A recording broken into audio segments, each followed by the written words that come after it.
Hello and welcome to Stories, the True and the Fictional. We are a podcast that dives into the stories of people's lives, everyday people like you and me, or even famous people throughout history. We'll talk about TV shows, movies, books, anything where stories are involved. But it doesn't stop there.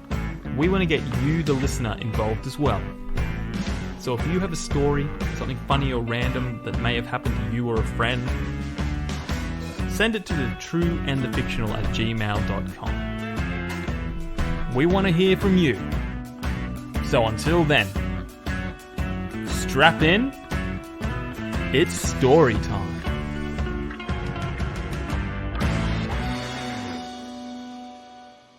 My dear Bagginsons and Boffins, Tooks and Brandybucks, Gobs, Chubs, Hornblowers, Boggins, Bracelets, and Proudfoots. It's Prude Feet. Today is our 100th podcast. Yeah. 100 podcasts is far too short a time to speak to you, excellent and admirable hobbits. I don't know half as you as I should, and I like half as less than you deserve. And welcome to the 100th episode of Stories, the True and maybe or Fictional, depending on how I feel like when I start the podcast. You almost had it.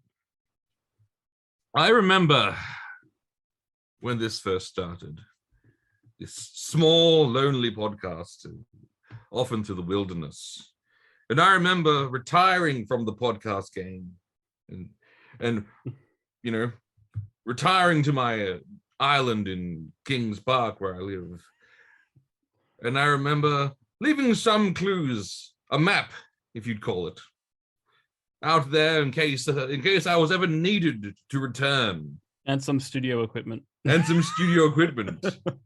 And I remember one day, so I heard a knocking on my garage door.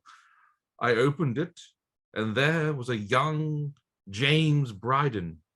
Oh, wow. Who's he? Well, he was someone who also had heard the podcast calling, but he needed a teacher. And so as he walked up the long staircase to my house, I turned around and took off my hood slowly in the most dramatic way possible and turned around. And then on the steps, he held out something, a microphone. But it was more than a microphone. It was an ask. Save the galaxy. Save my podcast. Yes. And I accepted and took James Bryden under my wing, and then I renamed him Jamie Bryden. And that is the man who sits among us today. Wow. My fellow co-host and a man who lives by Aaron Burr's teachings, Jamie Bryden. How are you going on this 100th episode? Well, that's the perfect mixture of true and fictional there. I might leave it a mystery. I will do no correcting, but I'm very well tonight. Tonight. Doing That well. is excellent. Now, tell me more about your decision to live your life like Aaron Burr. I mean, to me, that seems like the wrong person to pick from Hamilton, but you seem to make it your life's calling to live by Aaron Burr's message of standing for nothing. Tell me more about your decision. Well, he had a really good song that he sung that one time. Wait for it. Yes, I think that was an excellent song. Yeah, and also the one he did with Hamilton, the Theodosia. Yep. Yeah, that was a great song. But it's funny enough that you call me Aaron Burr only because of my decision over one tiny little thing known as the skate game that's coming out. I'm going like, yes. I'm easily pleased. Like I'm a skater through and through, and I get pure joy from skateboarding. It doesn't matter how much. Like I grew up in the neighborhood I grew up in. There's no concrete anywhere. You grew up on a mountain, correct? Yes. and there was nowhere to escape. So we had to make do with what we could do. So the bare minimum, I still find joy in the bare minimum. So all these micro transactions or whatever isn't going to faze me. All I need to do is ollie, kickflip, and do a bit of grinding, and I'll be happy. And that apparently that makes me Aaron Burr. That does make you Aaron Burr because, you were also saying that EA is a good company and they're not going to screw the customer over. And I was like, have you met EA before, Jamie? Actually, I did not say that at all. You assumed that because I said it's one game. It's a skateboarding game. I will enjoy it regardless and not pay a cent. You see, when I hear that, all I can hear is talk less, smile more. I don't know, some pretty good advice. Talking less, smiling more depends on your job. If you're auditioning, if you're on stage for, say, Miss Universe, sure, that's great advice. If you're a world leader, probably not the best advice. If you're in retail, yes. See, there's a lot of situations. You know what I love what I love about retail. I used to work retail myself before I found out. Work in a jewelry store. Correct. I worked many jobs before I decided I wanted money. The best thing about retail is the ability to smile at someone and not look at them in the eye. And you see, I love going to stores where these jaded workers have mastered the trend of trying to pretend to be friendly, but they never look at you in the eye because they're dead inside. It is a masterful. It is a masterful trait that, and I still think it's a skill that's lost. Yeah, that you can only learn it in retail, where if you look at someone and they're like, you just have to look at them. It's terrible. Yeah. So you just look sort of past their head to their forehead, and then not really to their eye, but close enough. Yeah. Did you ever use this technique, Jamie, when you were talking to people? Not really. Or were you one of those psychos that look people in the eyes? Look, there's an evolution. Well, it depends on how attractive they were. Ding, ding, ding, ding, ding. No, and if they're attractive, you won't be looking at their eyes then, aren't you? Oh, no, you do. I do every time. Because they're so pretty. No, but like if we go back in time to the days when, I was your boss briefly, when I was like 17 years old, I was your boss. That is correct. Yeah, that was funny time. Look, I hated customers back then at the supermarket days. And yeah, it did not take me long to be jaded at all. Like there were times where a customer would come and go, hey boy, have you got any of this? And I'll go, yeah, no worries, I'll just go have a look. And I'd go and have a look, but I wouldn't come out. Are you sure that when they said boy, they didn't speak more like a boy? No, because I think she was a short Italian woman. You sure she didn't come up to you and say, hey boy, listen here, boy. No. Do you have any of them high quality milk products? No, because they'd always ask me for things that weren't in my aisle or in my department, because I was in the freezer dairy kind of section, and then they'd come up and go, excuse me, have you got any packets of chips? And I'd be like, so that's one of those fun things that you don't know about the supermarket if you haven't worked at one. You don't know where everything is. No, because they're constantly moving. Do you know how many times packing the freezer and someone comes around the corner, walks past the eggs, and then comes straight up to me and goes, excuse me, where's the eggs? And then I just point to where they just walked past and went, oh, silly me. And I got really annoyed at the, oh, silly me. Because, a lot of customers are like NPCs. They all say the same thing. They have about 5 or 6 lines that they repeat. Yeah, correct. Absolutely. Which I used to always think it was the people that work at the supermarkets behind the checkouts and all that. I thought they were the NPCs, but no. That's a valid point. Now, like I said in life, the life lessons that we all learn is there's only really 2 times you want to look someone in the eyes: when you're killing them, and when you're making love.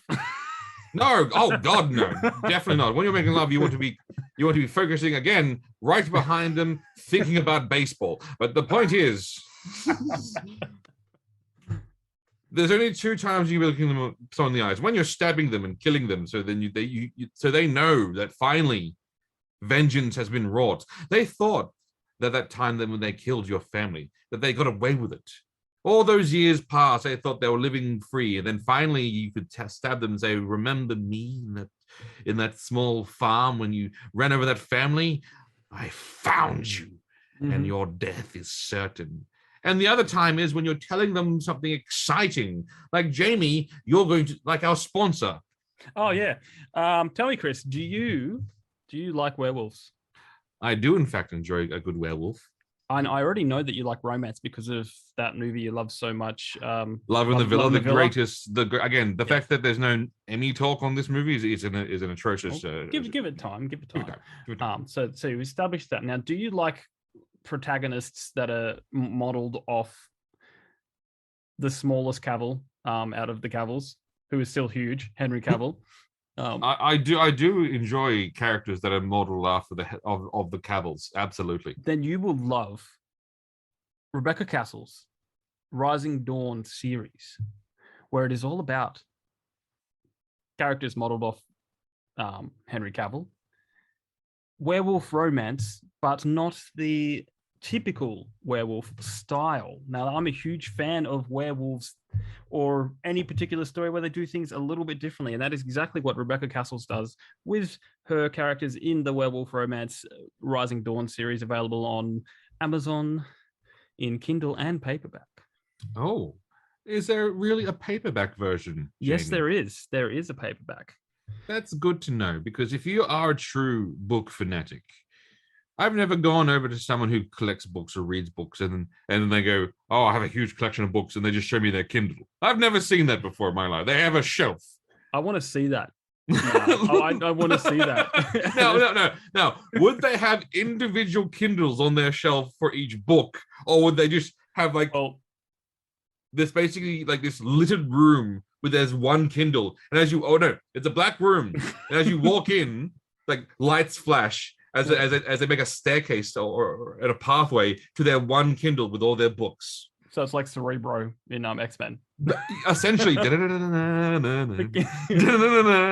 Yes, absolutely. I'm almost for some reason I've got this picture of a guy in a trench coat who approaches people in the street and opens up and goes, "Check out my Kindle," and he starts scrolling through his books. Yeah.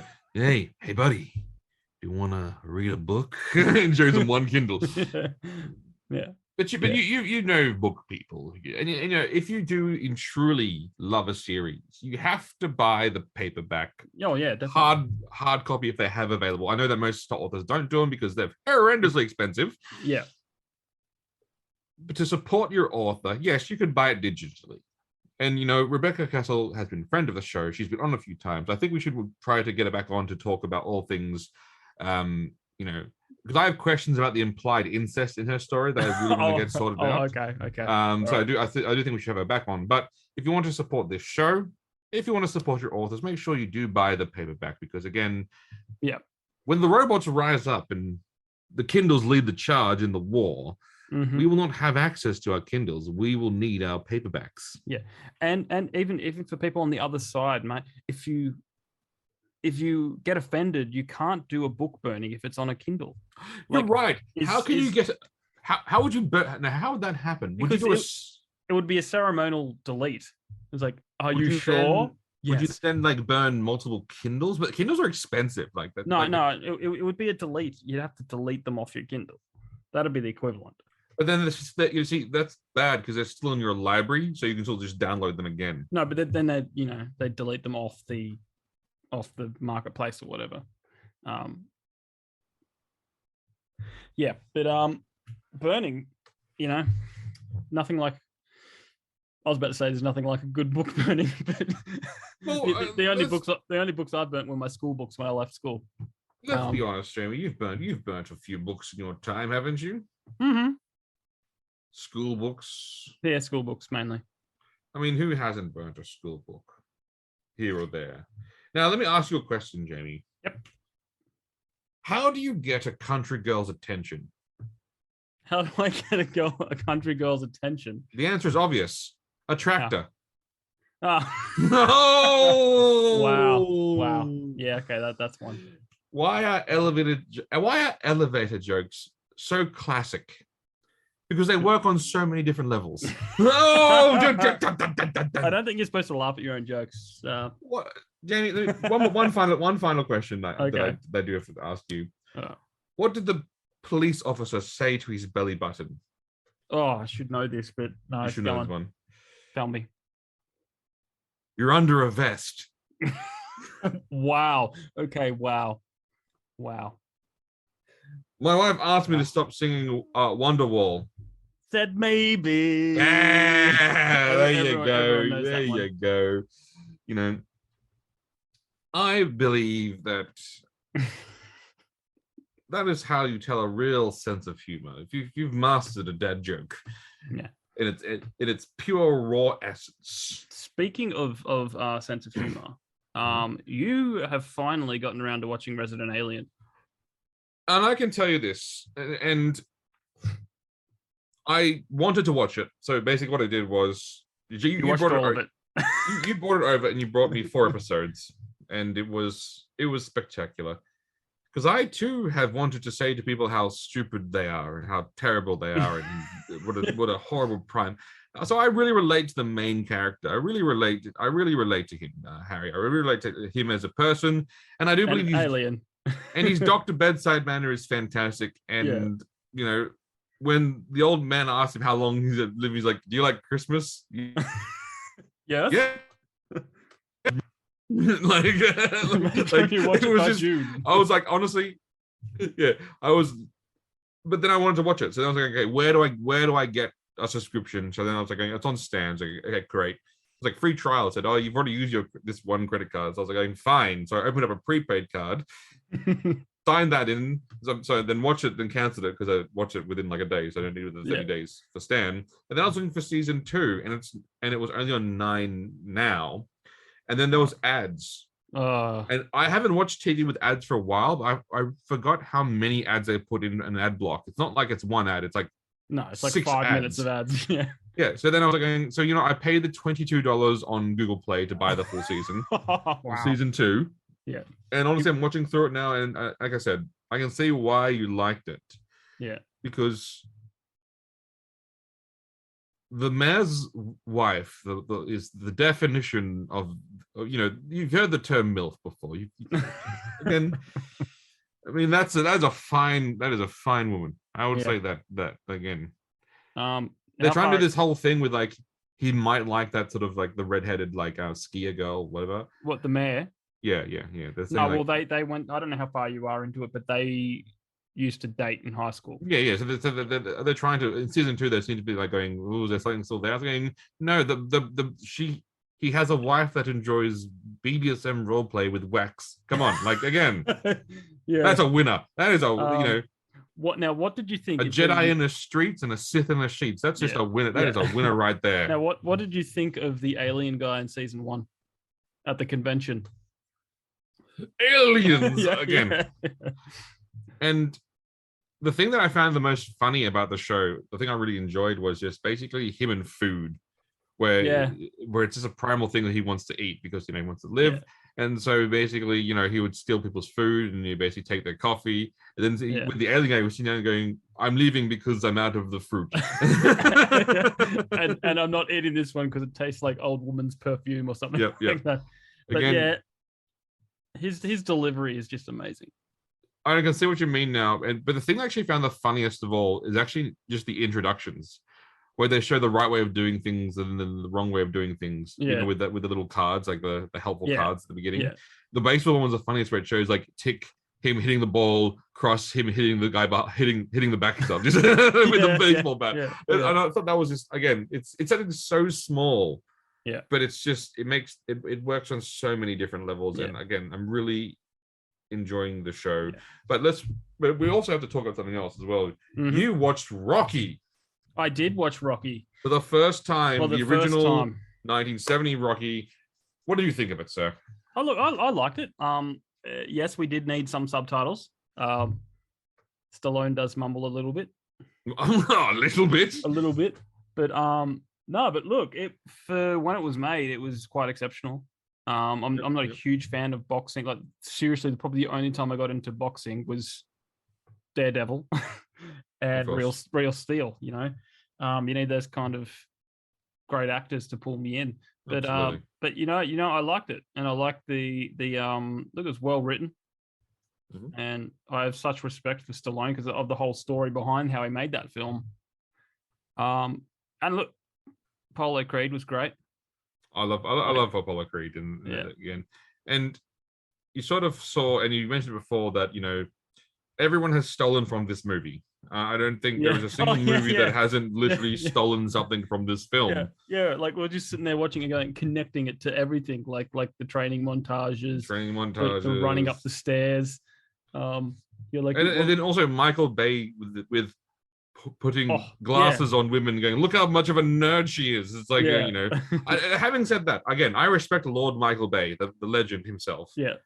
And as you were mentioning as well, you watched that movie with Adrian, you're going, is she getting more attractive as the movie goes on? He's going, yes, that's the whole point. That's again, it's they don't just take a Victoria's Secret model and put glasses on her. They also like change her hair, play her down. But Michael Bay's not in for that shit. So it's like Michael Bay meets Ugly Betty, the Ugly Betty show. Yeah, it was. Yeah. But no, look, I loved it. But I started watching this show just on a whim. This week, and I've already watched 3 seasons. The 100. Oh yes, I'm familiar. I think I've watched 2 seasons of that so far. What do you think of it? The first 2 seasons, like the arc was amazing, and I just love the concept.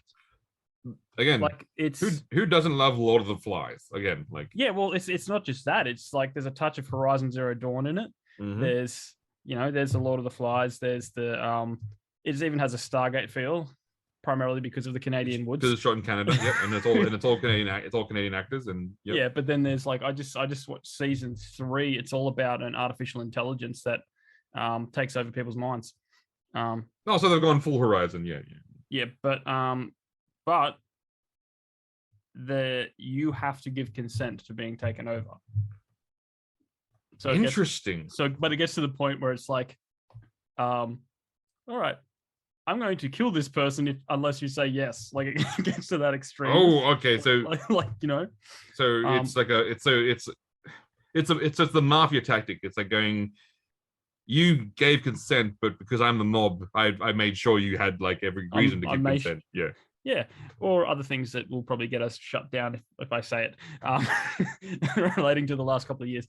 But no, because there's this scene where like there's the mother standing on a bucket ready to hang herself, and she's like, just do it, just do it, just do it, and then she kicks the bucket out from her, and then but now of that show,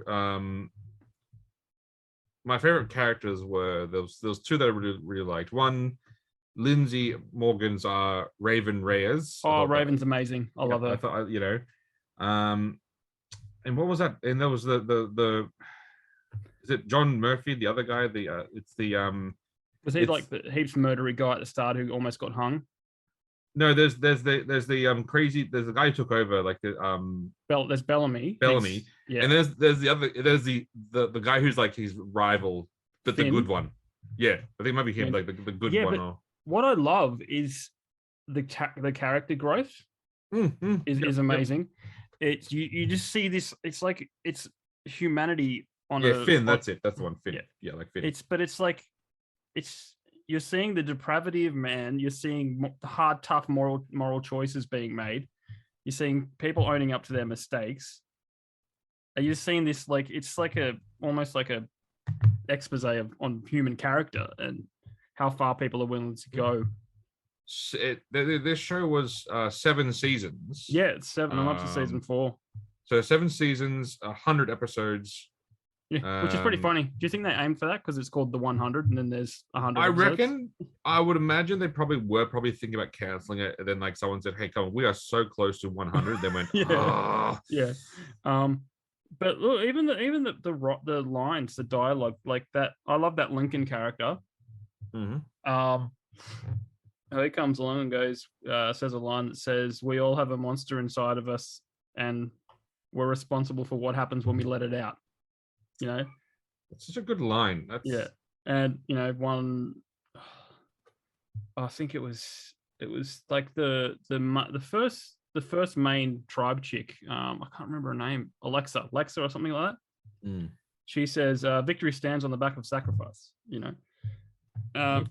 Brilliant lines. But the one annoying thing about that Lexa character is, I was watching an episode today, and so she's got this accent, and then she just screams, and then you go, "Okay, you're Australian," because when she got angry, she went a little bogan.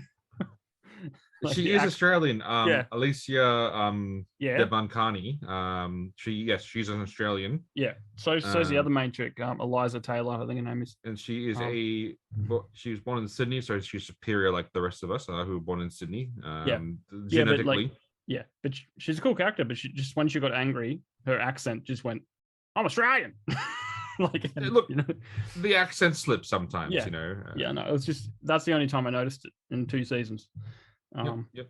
But yeah, look, I believe love she's actually now gone on to Fear the Walking Dead as her next project in terms of TV series. So again, very good to see an Australian actor do well. But I put it on as a whim, and I quite enjoyed it. I like how it's all connected, like from the tribe to the mountain men to the reapers. So there's these three different groups in the first 2 seasons, and then they're all connected in one mysterious way. But look, I loved it, and I'll keep on watching it. It's always good to have. You're a big fan of the sort of post-apocalyptic sort of thing. Yeah, I do.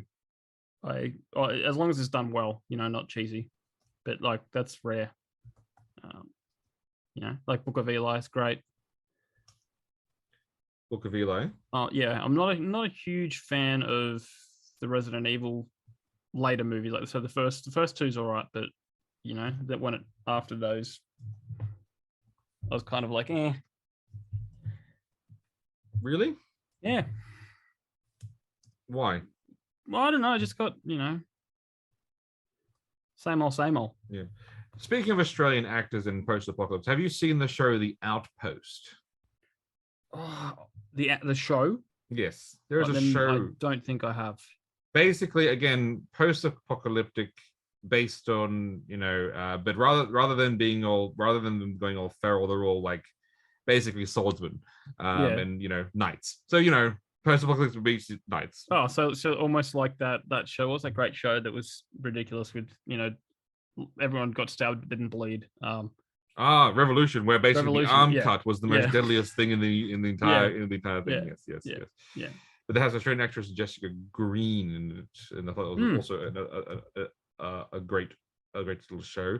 But speaking of things worth watching, so this week I checked out, like everyone else on the internet, Cyberpunk Edge Runner on Netflix, and yes, it's like, since that's come out, the amount of people now going back to play Cyberpunk has actually gone through the roof. Funny that because it is so well made, it's so well done, and amazing score, soundtrack.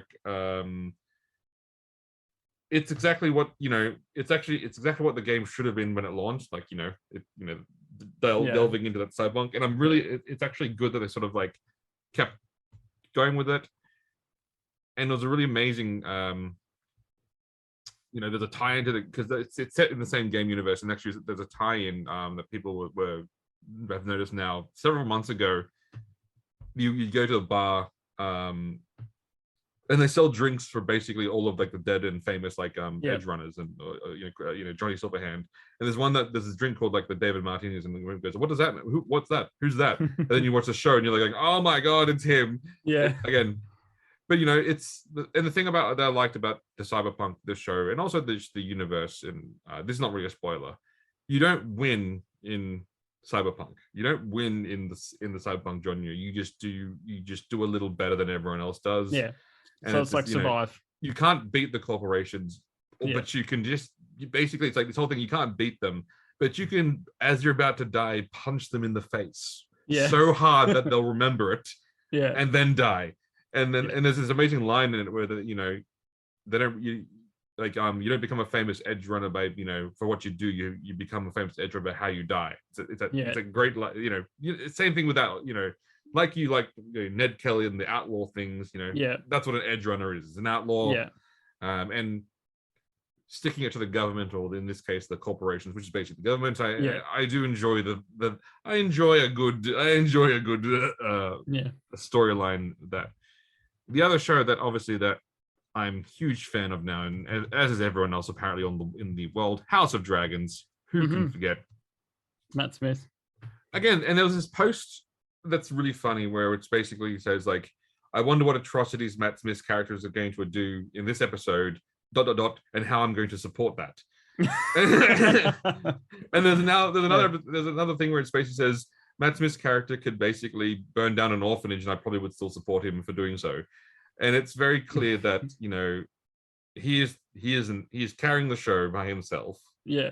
I've never seen, again, I don't really believe in those big award shows and things, but again, if next year the man doesn't win an Emmy for the best actor, there is something wrong with the process. Yeah. Because maybe it's not fair for all these other actors, but he outshines everyone in every scene he does. Because it's Matt Smith. Yeah. And next week they're going to replace the whole entire cast because everyone's going to age up like significantly. So they've got all the actors, because these actors that were cast second, they cast the older ones first, then they cast these ones to sort of who looked like the older ones. So that's actually smart. They didn't change Matt Smith's actor because it's Matt Smith. So you don't kick out Matt Smith. You keep him going as long as you possibly can. And I saw him I've never I saw him. I know him from Doctor Who, but I saw him in a few interviews. He's a completely different person to his character, which even makes it even more it makes it even more incredible. So I know that you're not a fan of that show, Jamie, but no, I haven't watched it. Look, I probably will watch it when I get around to it. I think you should. I know that you sort of gave up Game of Thrones after sort of the Red Wedding. Yeah, honestly, and that's to the point where they were faithful to the book, so that's also probably a good spot to leave it. But it sounds like for this series, it sounds like George R. R. Martin's actually sort of more on board with this one, and he doesn't want to finish his book now, so that's fine, whatever. Don't care. And HBO and Warner Brothers are hemorrhaging funds, and so they need successful things, and so they are just going to make shows that are good and that people want to watch. So I'm happy, happy for that. Mm-hmm. I'd love to see Henry Cavill and Matt Smith do something together. Well, there was, again, this is only rumors. There was rumors that they're trying to get Henry Cavill in House of Dragons, and then basically you would have then Henry Cavill. But is that too much to have the Witcher play in House of Dragons? I don't know. Would he just wear his Witcher costume? Well, he would. If they cast him as a Targaryen, he's got the perfect blonde hair, Yeah. But having said that, I don't want Henry Cavill in House of Dragons. I want him to. I want a show about the first Targaryen to conquer Westeros, Aegon the Conqueror, and I want that to be Henry Cavill because he is perfect for it. And then who are they going to? Then obviously they'll have to find two women to cast as his sister wives, because who doesn't love a good love story between sisters and brothers? Targaryens love a good love story between sisters and brothers. Yeah. Now that was implied incest. Yes, and I do, again. That's why I need to talk to our sponsor, Rebecca Cassells, and because again, the book implies incest, because they're all from the same bloodline families. But again, I do want to ask that question on get it on record. Get it on record in terms of and then also I want to understand in her future works, will she delve deeply into that a bit more? Because again, it would be interesting to understand her creative process and how much of it is implied incest, or is it how much of it is just not at all. Yeah, leave it to interpretation. There are some things that are good for leaving things to interpretations, but there are some things that that should be implicitly implied. Yeah. Yep. Now, speaking of things that are implicitly implied, do you have anything else you want to add into this conversation before we break into our main topic, James L. Bryden? No, I'm ready to go. I do have some fun facts about our topic, but that's about it. All right. Now, on our topic, we are talking about a medium that is now, someone would consider it almost the lost art of the medium. Even though the medium's new, these sorts of artifacts within inside the medium are on the way out almost. there are many companies that said that this medium is dead, and the focus should be more about player engagement and microtransactions and skins and loot boxes. We are, of course, talking about the art of the single player storyline, and how sometimes the stories that these developers and writers tell are the most memorable things that we see, in media. And I know, Jamie, you've been very disappointed with the modern film and the modern movies and things of that nature. So obviously, it's for you. Is it good to have that the single player games still be able to tell the stories you want to hear? Oh yeah, definitely. But look, I'm not entirely disappointed with modern film. It's just hard to find one that's unique. Like I think the most recent one that was fantastic was Prey, just from a story. It was like a typical old school, almost hero's journey kind of film that's done in a way that like it's almost predictable, but you still enjoy it because of its remnants of the past. Just made There's nothing modern. wrong with a predictable storyline. Yeah. The best way I could put it is, not every storyline needs to subvert your expectation. Yes. Again, if I'm going to Jamie's Steakhouse, known for its best prime cut ribs, best prime, steak. I want to go there for steak. If he then came out and served me fish tartare a la carte with seashells on the side and go, aha, is your expectations not subverted? I'd say no. Now, Chris, hear me out. What if it's it's my steakhouse, Jamie's Steakhouse, Steakhouse, and I come out and it's got the old school cover. Yep. I put it on your plate and I take it off and it's like, haha, and then it's like just beautiful salad, maybe with little hints of bacon in it just to tease you, and then I go and then I take that off and then there's steak. Well, see, now that is a good subversion of my expectations, because you've lowered it. You've brought me to the brink of sadness, only then to show, I have had the steak all along. Yeah. And it would be even better if then, the hostess was Kat Graham, and I would then sit down and enjoy a nice meal. Again, but I digress. I'm sorry. Well, if we're making stories, then within my Jamie's Steakhouse, all my waitresses will be modeled and waiters will be modeled off Kat Graham and Henry Cavill. They will be the people that are walking around. See, and this is why I think we should advance cloning to a point where we can start cloning people.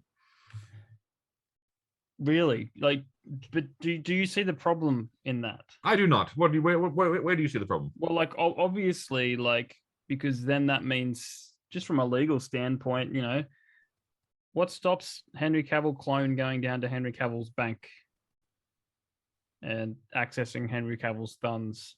But you see, here's the thing. What if Henry Cavill, the clone, hops in a car and intentionally runs someone down? Will the real Henry Cavill be in trouble? No, and this is the thing. When I talk about cloning people, I don't talk about bringing them to the exact age with the exact memories that they are now. No, that would be we've seen how the Schwarzenegger movies end with that scenario. So we know how bad that could potentially be. No, what I'm talking about is we clone them as babies, because I still maintain that their life experience would change them so much by the time they're an adult. They would no longer be the Henry Cavill. They would no longer be the Kat Graham. Yeah. They would look like those individuals, but their personalities, because of their life lived experience, would be different. So real time. So they come out as a baby 20 years later. Correct. Real time. We've got to, and then they could possibly continue act. If he's trained in acting, he could continue to act forever. That way, if we had the technology right, we could essentially have cloned Mark Hamill, and then basically, by the time he's ready to retire, we'd have a new Mark Hamill ready to go. And then we could have basically, think about that. I could get behind that. It's not just one Mark Hamill. We'd clone 10 of them, and then basically make them compete to see which one is ready to become the Luke Skywalker. But then they wouldn't have scheduling conflicts. But how many? Imagine, we could clone the entire cast of a movie and then go, we are going to film the Infinity Saga in 1 year because there is like 22 versions of Hemsworth. There are 20, and we just film it all in 1 year, and then basically have this huge. Again, there'll be no there'll be no continuation errors. There'll be no because you could sit down and shoot that entire storyline, and think about a TV series. You could sit down and shoot 7 seasons in 1 year because you have 7 versions of the actors and 7 production crews filming it all at the same time. Come on, I can get behind that. I really can. Yep. So when you put down when they started the series, you don't have to wonder what if they think about this with child actors when they grow up too quickly and then all of a sudden they age and then it's like no, that's not even Stranger Things. Stranger Things. Exactly. We could have had 13 seasons of them with the right age. Yeah, but then I gotta say, look, I don't love long running shows. That's because you have no soul. No, but I want to feel satisfied. Because you want an ending. No, I want it to end before, it becomes stale, or you know what I mean? Like they're out of ideas, or if it's different if it's a planned 13 season.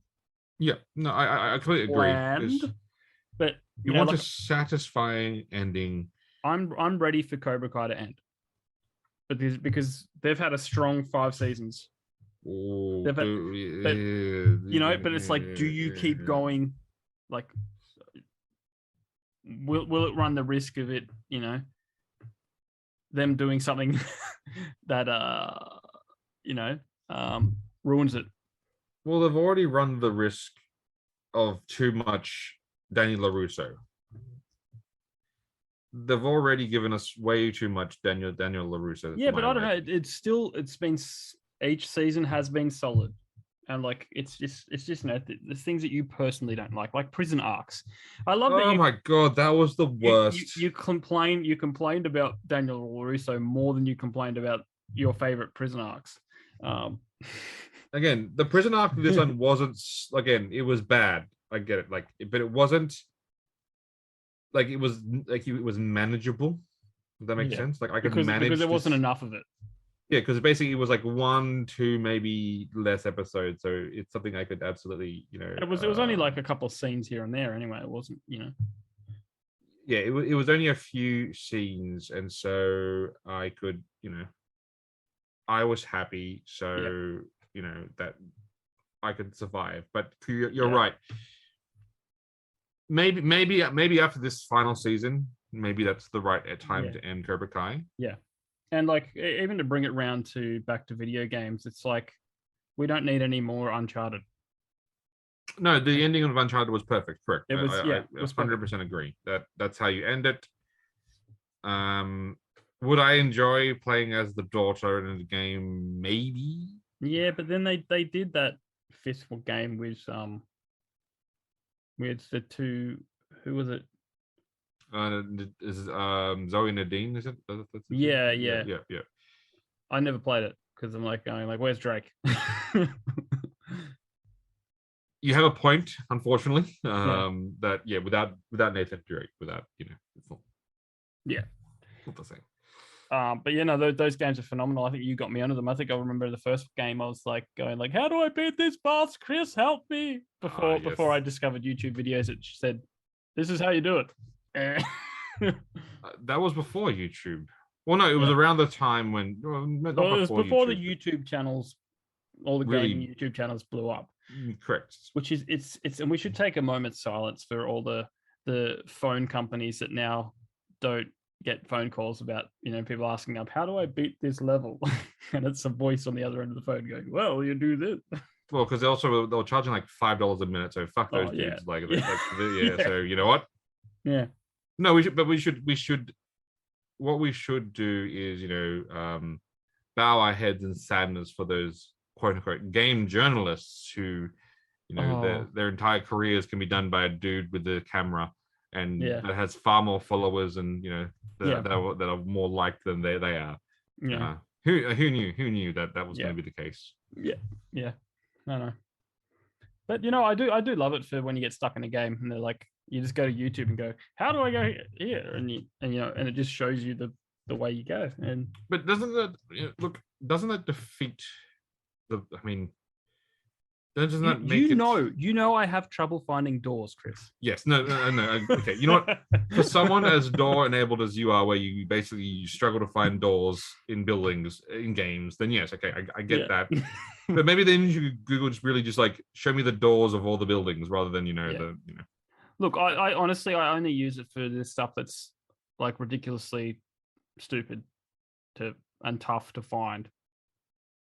Like go dig up this tiny little thing and you go, I just can't, the clue isn't matching up. Like the freaking with the new Horizon Zero Dawn game, Horizon Forbidden West, there's a few of the door code puzzles that make no sense at all.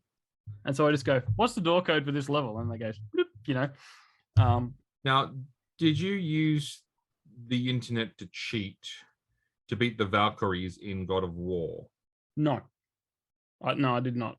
I was that leveled up and I don't think I actually beat all of them. I think I beat because apparently like they're hard, but apparently it's easier if you sort of kit your armor specifically for yeah. No, but well, I did figure out that you had to use certain moves and certain setups and all that stuff, but I don't think I beat all the Valkyries. Because speaking of God of War Valkyries, things that are basically universally liked, game stories. Jamie, what is one game story that is meant that stuck with you to this day and that you even now consider like just memorable? Well, look, it's a tie. Let's say between The Last of Us, the first one, and Red Dead Redemption 2. All right, show me your work. Why? So, Last of Us, I think we can, Well, it's the first game that literally made me cry before the opening credits, or before the title popped up. That opening was hard to watch, and it was hard. It was even harder to deal with. Yes, I would 100% agree with you on that one. That was a brutal opening. And there's never been a game opening opening quite like that. I think that was just now. So then obviously you mentioned another one, just Red Dead. Red Dead. So why Red Dead? Look, well, I'm a sucker for outlaw stuff, like big bushranger fan. Really, I haven't heard. Really? Yeah, there you go. Bush. Look, and this will be controversial. I'm sorry, but bushrangers better than Wild West cowboys. In my opinion. Shit. In my opinion, controversial opinion. Okay, all right, I'm sorry to everyone in Texas that may be listening. That's just my opinion. Okay, I need you to justify that because that was a slanderous statement. No. Look, historically speaking, a lot of the bushrangers are more about they've been persecuted or they've been driven to this point of this is how I survive. Like most of the Australian bushrangers, there's a bay down in Victoria called Bushrangers Bay. It's because that's where when they'd escape prison from Tasmania or a prison hulk, then they would go to the shore at Bushrangers Bay, and then they'd become a bushranger out of desperation. This is how I survive. A lot of them were victims of circumstance, essentially.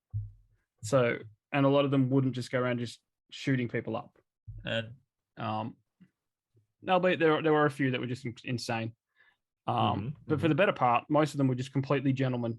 It's like, imagine getting robbed by the most polite person you've ever met. Imagine Joel Osteen coming down the road going, Chris, I'm sorry, but you're going to have to give me your watch. I don't want to have to shoot you, but give me your watch. And you're going, he's so friendly. It's my watch. That's 90% of the time. That's it. When the Wild West, it was in the States, it was more pew, pew, pew, pew, kind of. They weren't forced into that situation. Albeit, and to this date, the most the bush ranger with the most robberies. I think it's over six. It was like 616. It was basically this dude in Australia that just walked down the road and go, "Give me your money, give me your money." There's one after the other, just robbing every single person that he met. So he must have worked for the government. And then the, or that's where they got the strategy from. But then this guy comes along and goes, like, so the cops are following him, but they're stopping to interview people that just got robbed. And they're going, he's just over there. He's like 10 minutes down the road. It's like, we've got to take your statement. It's like, do you want to catch this guy? Because he's half an hour down the road. That sounds like the police. Yes, that's a valid point. Yeah. Mind you, like the majority of the police force back then were well-behaved criminals. That does make sense. It's like, hey, you've done your jail time. Here's a police badge and a gun and a uniform. But that's my take. And look, why I love Red Dead is because it's the struggle. Like the guy, Arthur Morgan, he doesn't want to, just murder people. He doesn't want to be a criminal. He's just doing it to survive, kind of thing. Yeah, because my version of Arthur Morgan was a goddamn psychopath. Yeah, but if you follow the story, you'll be this psychopath, and then it goes into the story. He's like, I don't want to do this, and then I know. Shoot everyone. That was the best part. It's like he's trying to be all nice in the cutscenes. Are going, dude, we just murdered like 50 people. Yeah. But look, it's just, I couldn't stop. I couldn't stop playing it. I mean, I just think that you could just go off. You could actually just fish. You could spend the whole game just fishing and not doing the story or running around and hunt. It's but I just love the story of it's the victim of circumstance. I felt. That's why I love that game and that story. That's a good game. So for me, it took me a while to pick the two because it was very tough for me to decide on the two things that I was going to talk about. But Final Fantasy VIII, Final Fantasy VII. No, that was one of the discussions. Yes, and obviously, like every single sane person on the internet, Final Fantasy VIII is the superior one to Final Fantasy VII. Okay. Squall is the superior character to Cloud. Now, the reason Final Fantasy VIII was a game that I played, and I think I finished that now multiple times, and it was the first game where it was that weird scenario where they sort of announced it going like, oh, this one's sort of more of a love story. And then I was going, I was like, what, in year 8 or year 7 all the time going, ew, gross. Why is it? Cooties. But then I played it and it was incredible. One at the time, because obviously it was PS1, the cutscenes were, just spectacular. The opening sequence to that game still is still one of the most iconic openings of any game. The epicness of having a gun blade. I mean, come on, it's a gun and a sword. It's fantastic. But as you go through the game, you sort of, they go to the main character. It's that cyclical Japanese storyline where basically you are influencing your own past because of the events that happens in the future. But there was just an amazing scene. In terms of it was very different protagonists at the time. Now like gruff anti-heroes are every fucking where. But Squall was one of the first, and then like basically the greatest scene was there was a dance sequence where it's a graduation. He's sitting in the corner. He's just graduated from becoming an elite soldier. Everyone's coming up to him asking him things, and he's basically drinking and ignoring them completely. And then Renal walks up and goes, "Oh, you're like, let's dance." And then he turns his head, doesn't look at her, and then she's like, "No, why?" And he goes, "I can't dance." And then she laughs, and then drags him into the dance floor. And then the amazing dance number. Then obviously that sort of skyrockets their relationship. And there were so many moments within that game where yes, there's a whole thing about an epic battle between your organization and the evil soldier organization, and stopping the end of the world, like there is in most Japanese games. You start off saving kittens. Yeah. At the end, you fight God. Much like most Japanese storylines, but it was just the moments between Squall and Renoa that really sold it for me. And I'm going to spoil the ending of a game that was released 1,000 years ago. Just the small thing. So when she first sees you, she basically holds up her finger like going one, basically saying, "Would you like one dance? Would you like to?" And he had no idea what she was talking about. So then that's when she walked over to him. At the end of the game, after he defeats the enemy, it is unclear if Squall's alive or dead. And they did that on purpose because they're dicks. And then they show everyone celebrating, and then they show basically it's through a camcorder. So basically, it's like, one guy's filming their celebrations. And you see all the characters like celebrating, and then you see Renoa standing on the balcony alone, and you don't see what happens. And you see her just looking up in the stars, and she does the same gesture, and it makes you feel like, oh, he's dead. She's just remembering one of the greatest moments of her life, or that moment they met. And then it cuts, and then it plays from her angle, and then the camera turns, and he's there alive. And I'm like going, amazing. And that to me was just, again, it was just beautifully well told storyline. Again, 8 does not get the credit it deserves in terms of, everyone goes, 7, Final Fantasy 7 remake. Ooh, yeah. I was like, no. 8 was superior in every single aspect. The other game was Dragon Age Origins. Oh, yes. The reason why I like that game so much was because it was before EA, so it was a pre-EA purchase. Mm-hmm. Well, no, they built the game and then EA bought them, and so they released it. But they had nothing to do. They hadn't put their little sticky hands all over the project yet. But it was the one time they had a very interesting character. That was I think it was Morgana. I can't remember her name now. The sorceress. And in all of these Mass Effect games and all of these BioWare games, the whole thing is basically like which character is my character going to bang? Like that's the whole. Who's romanceable in these games? And that was the whole sort of thing. Yeah. But the thing with that was an interesting take with with the character voiced by Claudia Black, who does an amazing job, by the way, as the voice actress of the sorcerer, is like sleeping with her is really easy. Getting her to fall in love with you is a whole different scenario, and that's actually really well written and done. And it's the first time in a game where, like, so you go through the storyline. She does this ritual to say you're a Grey Warden, which means you have to fight some of the dragons, which means you're going to die at the end, because if you kill the archdemon, you will die at the same time. So she's basically going to find a way to cheat that out from you not dying. Yep. And then she says to you at the very end, like before the battle, she goes like, "Oh, like when I'm, after this battle, I'm done. I'm leaving." Immediately, I said to the screen before the dialogue options popped up, it said, "I will find you," and then bam, top option was, "I will find you," and so that's the option I selected. And then, when everyone's celebrating, the king asks, "Oh, what are you going to do?" And then they gives the options. He goes, "I'm going to go find her," and that's what he did. Yeah. And then there's all these DLCs that were released. I never played any of them because like, no, my character wouldn't be doing that. My character would be going. And then obviously they finally released the DLC where he does actually go find her. Like that was it's incredible story. Inquisition was good, and that was sort of them coming back into form. But again, it was still one of my favorite, if not the greatest of the BioWare games. And they've made a lot of great games: Jade Empire, Mass Effect. But to me, Dragon Age was just classic fantasy, classic game.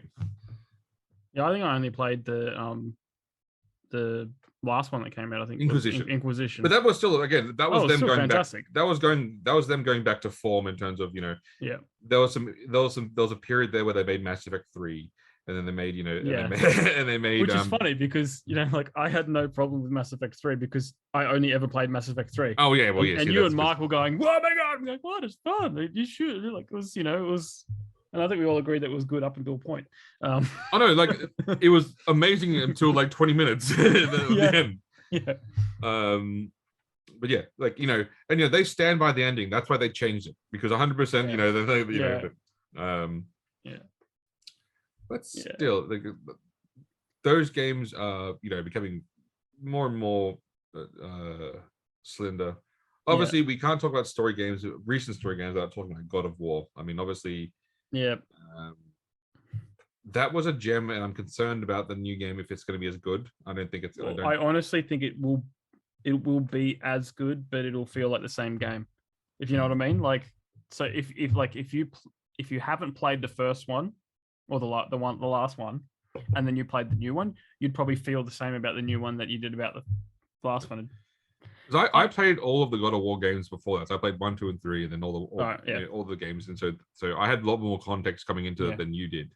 Yeah, exactly. Yeah.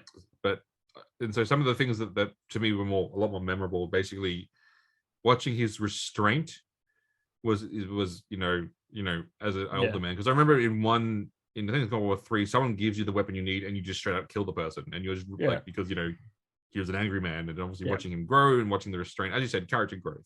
Yeah. That's still that again, in terms of a modern game, that's great storytelling. Great storytelling. That's the one that stands out as well. Same as Ghost of Tsushima. That was again. There are sometimes these weird games pop up that are absolute gems. Yeah. Because who doesn't want to be Batman? Yeah. And Ghost of Tsushima, whilst people play the game going, this is a game about becoming like a legendary swordsman. No, this is a game about you becoming Batman. A killy Batman. No, it's not a killy Batman. A correct Batman. Yeah. No, well, the very first Batman, he used to be the Punisher, essentially. He used to use guns and throw people in acid, and because as we both agree, if the Batman defeats the Joker and puts him into prison one time, and then the Joker breaks out, sure, that's that's just the fault of the system. He catches him again, puts him back into prison, then he gets out again. Yeah. At that time, every single person the Joker kills from that point on is blood on Batman's hand. Yeah. It's there was actually a scene in The Watchmen that perfectly demonstrates this, where Rorschach realizes and starts killing people, because sometimes you just got to put a dog down. Like that's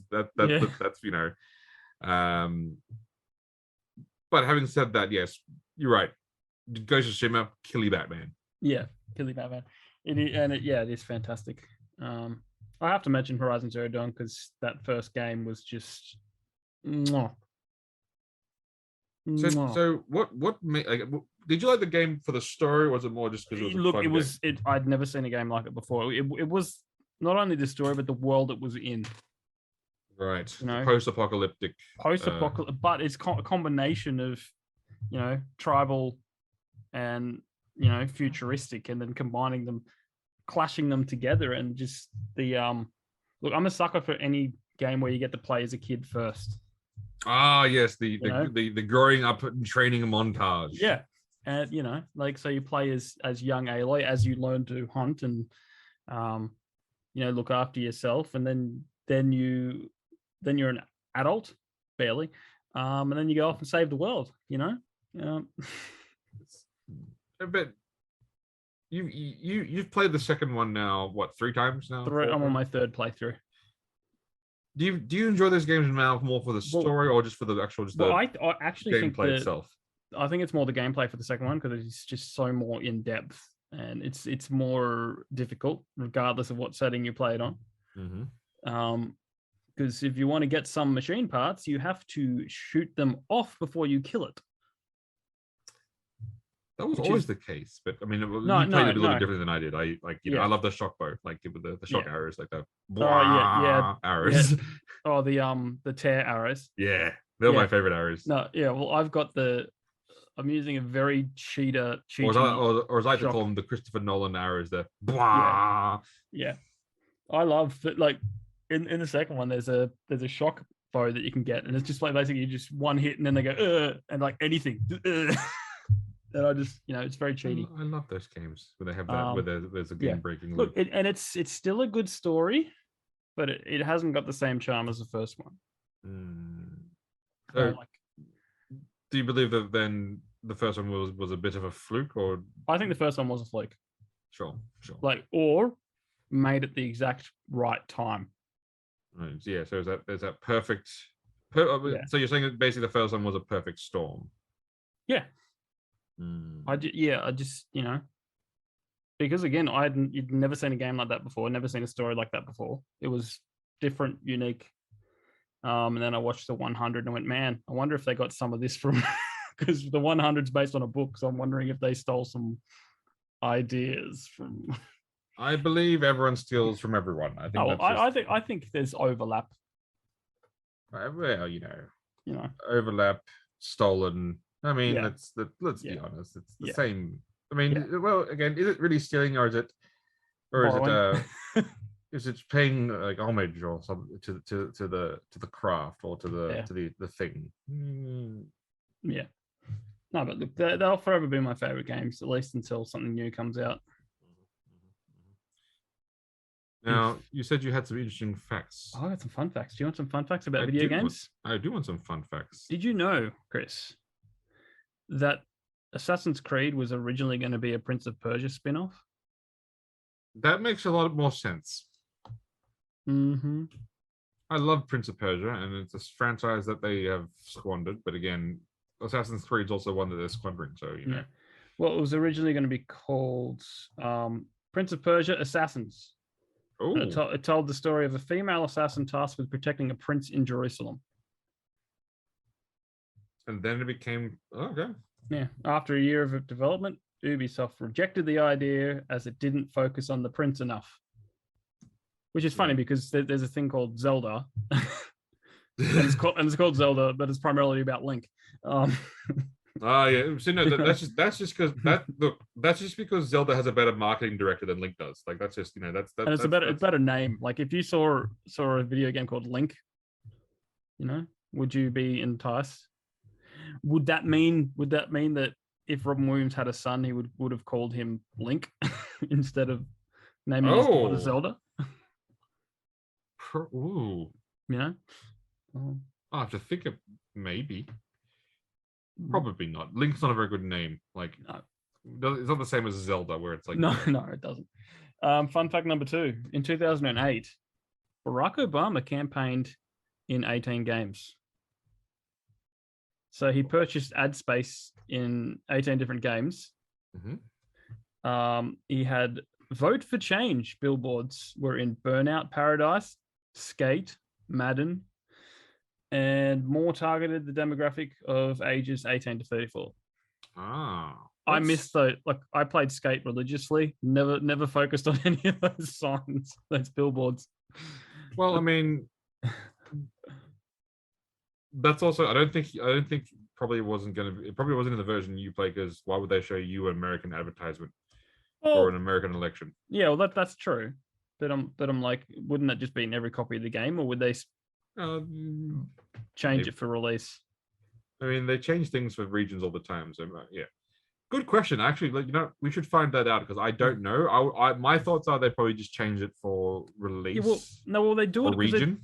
They do it in the movies. I can't remember what movie it was, but when there was a storm or there was an accident, they had news reports in the movie, and depending where you were, so there's an Australian. So if the movie was released in Australia, the news report was Australians doing the news report, and then if you watch it in America, then you got Americans doing the news report. So they do change things. Yeah. So maybe that's a good point. But like it makes more sense that it would only be in America because you'd have some random German guy going, "Why would I want to vote for Obama? Why would I want to vote for him? What is his take on Hasselhoff and Strudel? I don't understand." Yeah. And there goes all of our German audience. Of one. Fine then. Yeah. But I'm sorry, Hans. But also, speaking of Nintendo 64, in GoldenEye, it originally intended to include Roger Moore, Timothy Dalton, and Sean Connery as playable characters. Oh, I'm assuming licensing was the reason they're not in there. No, well, it says the plan was scrapped prior to release, but the character models for these actors were still on the cartridge. So in 2005, a group called the Rare Witch Project cracked the game's code and found them. So someone hacked it and went, "Oh, look, there's Roger Moore, Sean Connery." I think everyone would want to play with Sean Connery. I mean, the greatest. He's clearly the greatest Bond. I don't know. Or are you more Timothy Dalton fan? Because Pierce Brosnan had the greatest of the cheesy lines. like that one with the character. Oh, what was the name? Christmas. Oh, Like, I want to open my Christmas present early, or something like that. You just like no, that's worse. Yeah, the lines are terrible. But again, yeah, they're so terrible that they're almost good. Like yeah. I don't know. Look, it was the 90s. The 90s was a very unique era for cinema. Again, we had a Daredevil movie with Evanescence as a theme song. So I mean, it was. I think that was actually early 2000s, man. Same thing. Same thing. Oh. Same thing. So you use the same method I do. That the 90s are actually probably 92 to 2002 because there's a 2-year overlap because people trying to hold on to the 80s in the early, I think that's probably accurate. Yeah. I think that because Yeah. Well, at the moment, everyone's trying to hold on to the 80s, but that's a separate other problem. No. I think that's circling round. It's because because all the films are coming out and all the TV shows where they get nostalgic. That's what's bringing it back. Is it circling around, or is it just realizing their mistakes? No, I think it's just people getting old and then going, man, music went downhill at the 2000s at that mark. And then go, let's go back to the 80s because let's be honest, music hasn't gone down the toilet since 2000s. The 80s, the 80s are the best in terms of music. I think I'd say 80s and 90s. Really? Yeah. There's a lot of good 90s stuff. Really? Yeah, there is. I'm not saying the 80s are bad. I'm just saying it's that window. Honestly, 70s, 80s, and 90s are the best. Okay, no, look, that's fine. I think you've said a fair compromise. Would you rather listen to a boy band in the 90s or a boy band in I'd say the last 10 years? That's okay. Come on, that's not even. Like, come on, let's be realistic here. Yeah, we'll be realistic. Boyz II Men is the greatest boy band of the 90s, if not all time. Interesting. Ew, that's interesting. So you would put them above even the legends themselves? Oh, give me a legend. In terms of boy bands? Yeah. What about the Backstreet Boys, young man? They're okay. I know Ryan's going to hate me for saying that they're okay, but Boyz II Men, man, the harmonies, the I don't remember their names, but the guy that was like really low and bassy, and then the. So you don't know their names, but you're saying that they're better than the Backstreet Boys. That's yes. Well, if it's any consolation, I don't know the names of the Backstreet Boys. Just saying, but I can sing you some Boyz II Men to prove you if you want. No. Again, I'll sing an obscure one to prove that. Who doesn't love the Boys? Again, I'm not saying the Boyz II Men are bad in any way, shape, or form. Darling, I can't explain the way we lose. No, I'll stop there. Again, I am not saying driving me insane that they're bad. And of course not. I just need one more chance to prove my love to you. No, started in the wrong key. It's like Take On Me. If you don't start it in the wrong key, you're screwed. Oh, if you start too high in that song, you're fucked. Yeah. Oh, yeah. You must start at the lowest possible octave. Yeah, but then it can't be too low because I can't. Look, I can hit higher notes better than I can hit lower notes. That song is just hard. I think we all walking away. I don't know what I should say. I'll say it anyway. That's all we got the rights for. Fantastic. But again, and I think to that point, it's been proven on multiple times where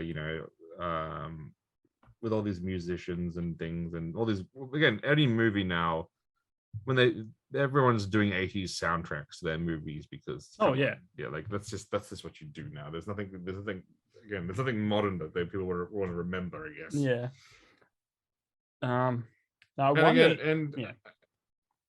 And I say that because people say, "Oh, what about our modern bands?" I'm saying, okay, so pick a song to replace running up that hill in Stranger Things in that moment and say, would it be better without that song? No, shut up. Don't bring and also but the other Journey song. They have two great songs. It's the other one. There's probably more, and you just go, oh wait, that's Journey. No, I know but it would be weird if you had some modern song playing in a show that's set in the 80s. It makes no sense. But again, there's also a reason why they set it in the 80s, because it's better. Yeah, no. Well, I think I said it in the 80s for the nostalgia factor, regardless of music. And then also, anything that James Gunn does. So 80s, just right. He does 70s. He does 70s because actually, he doesn't do a 70s. Guardians of the Galaxy, it was a 70s soundtrack. What about 2 though? There was a bit more. I think it was overlap. Yeah. Because he was taken in 85, wasn't he? Yes, I think so. And there were the songs that his mother listened to, correct? Yes. Yeah. But still, that's just Yeah, but I think that's where it stemmed from, because in Ragnarok there was some 80s stuff. Oh, that Ragnarok, the original, that was basically like an 80s sci-fi movie. It was great. Yeah, it was fantastic. Had all the synth, and then I was like, yes, this is fantastic. Yeah, and it had Jeff Goldblum. Goldblum, and then they made another movie, so then that we shall not mention because of its terrible. No. Because anyone that supports that movie says it's still good, you're weird. Okay, let's just say, for those people that are going, ugh, if there was no MCU and just that movie, sure, maybe I'd enjoy it. You're right. But we've also seen what they can do. So basically, so to that point, yes. If there was no MCU and that was the first movie I ever saw, I'd say that's a fine film. Yeah. But we also know what they are capable of. Yeah. And that is not it. On your left. Ugh. Avengers. Whoa, hang on. If anyone has the power of 4 for the next couple of hours. That would have made that battle quite jeez, yeah. And then honestly, Captain Marvel would have turned up and had some epic entrance, and we'd be like, oh, it's all right, we're all done. Yeah, that would have been the world's quickest battle. Yeah. All right, last fun fact. Mm-hmm. The UK versions of FIFA 2001 and Gran Turismo 2 shipped with the peculiar idea of scratch and sniff discs. If you scratched FIFA, it would smell like the pitch. If you scratched Gran Turismo, it would smell like an authentic pit stop smell. How random is that? Weird. Who figured that out? I don't know, to be honest. When was scratch and sniff scratch and sniff invented? Like the concept or the because I feel like it was kind of dying out then. Maybe it was someone's last chance. Come on, man, let me do it. It's a great idea. Who knows? That is an interesting fact, because man, I love those original FIFA games. They were great. My favorite one was, I think it actually was 2001. And it's where you could create your own team. Mm-hmm, mm-hmm. Like players included, design their jersey, give them a name. And I created my current soccer team at the time, bar one player, because at the time I played I think I created the old one. We used to have a girl on our team. It's before the certain age group you could have girls play on the same team as the boys. Yep. So I couldn't create the female character because there was a men's team or something. Yeah. So, and that's again, speaking of just fun moments of sporting games, even though that wasn't the topic, but I will end it here. Well, it's a sports game, right? Yep. There was an NBA game. I can't remember how. It must have been old, but it allows you to edit the teams. and add players to it. And I had, and so what I did was I made it the entire team of Michael Jordans. So you're cloning to bring it right back around to cloning. I made a team of Michael Jordans, and I destroyed every single, like, it was like, and then my entire bench was also filled with Michael Jordan. So I would sub out to Michael Jordan for Michael Jordan. Yeah. So now, okay, Chris, before we wrap it up, because this is about stories, pitch me the movie for that. Oh. Is it multiverse or time machine? No. Will you incorporate Stargate into it with the solar flare? No. Here's what we're gonna do. The NBA corporation has grown corrupt and basically, has grown like evil, corrupt, and they basically, and they've taken over the world. This is now a cyberpunk style world, and every single decision about politics or what happens in the world is decided on the court of basketball. And this evil corporation has obtained genetic coding for Michael Jordan, and so they've created them. We'll call them Air Jordans because that's what the Jordan brand. And so the Jordan brand controls all of North America, most of Central America, and they're now sort of spreading out across the world because they have a team of 12 Michael Jordans. Meanwhile, what's a small country you can think of? Meanwhile, somewhere in some small other unknown country, there is a rebellion building, and they're trying to figure out how they can defeat Iceland. In Iceland, and they're trying to figure out how they can defeat all of these, perfectly formed Michael Jordans. They've seen all the great teams of being defeated. Then they sneak into the lab to try to steal the secrets, and then they find it frozen. A player. They thaw him out. It is the real and original Michael Jordan. And he looks at what's happened and says, no, this is not what basketball is. And then he teaches these young, plucky Icelanders about how to play the real game of basketball. And they challenge the cloned Jordan army.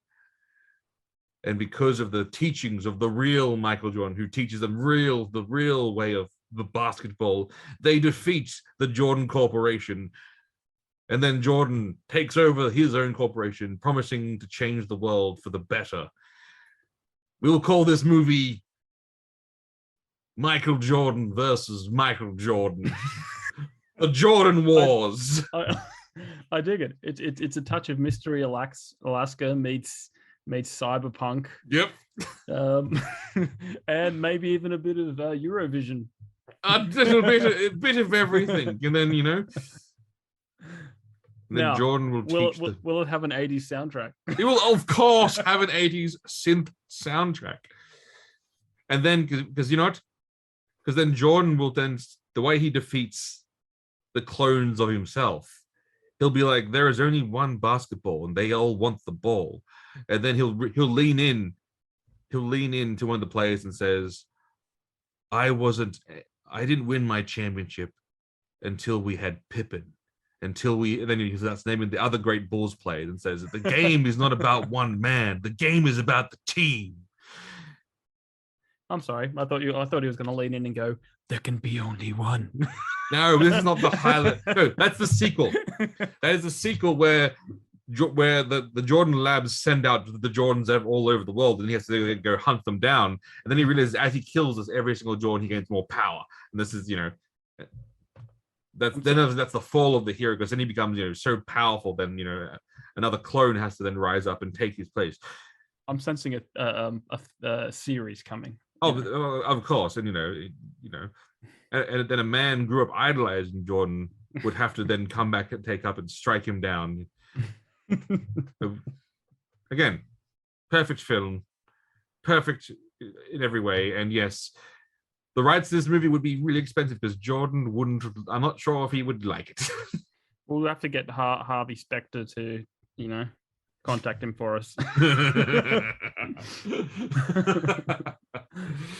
Well, This was a fantastic 100th episode. Thank you all for sticking by and listening to us.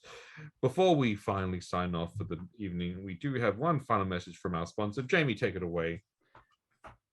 Take it away. This episode was sponsored by Rebecca Cassells and the Rising Dawn series. Make sure you check it out on Amazon and Kindle, paperback, all that stuff. I got links for her social media down in the show notes, so please check it out, check her out. If you want to jump on as a sponsor, please don't be afraid to reach out. We love to support authors and creative people with creative minds, and also just letting you know that we are getting back into the swing of interviews again. We're having our first returning guest coming out next week, Chad Miller. He is a horror writer, brilliant guy, and we're excited to have him back on. So keep an eye out for that. His name is Chad Miller. And it's really funny because Chad Miller is a really common name. So when I jumped on his website, I was confused because I didn't put author after Chad Miller, and I just went chadmiller.com, and it's some Palm Beaches real estate guy or something, like prime real estate. Again, I was just going to say, Chad Miller sounds like he's selling high-end real estate. Again, yeah. Seriously, before we wrap it up, I'm going to go there right now. chadmiller.com. Just to make sure I remember. chadmiller.com. Yes. Are you, Chris, interested in... Oh, man, these are some pretty pricey houses. Florida, Northwest Florida. Oh, okay. Panama. Do you want some Panama City beach vacation properties? You know what? I do. So when you speak to Chad Miller on the interview, see if he's willing to do a deal or get us a deal on some of these houses. Yeah. And I'm not even joking about that. I do want you to talk to him about this and see if he gets a deal. Okay. Yeah, because I hear Florida is a great place to retire. You know, all the oldies go there. That is correct. Yeah. And on that note, speaking of old people and retiring in Florida, we bid you adieu.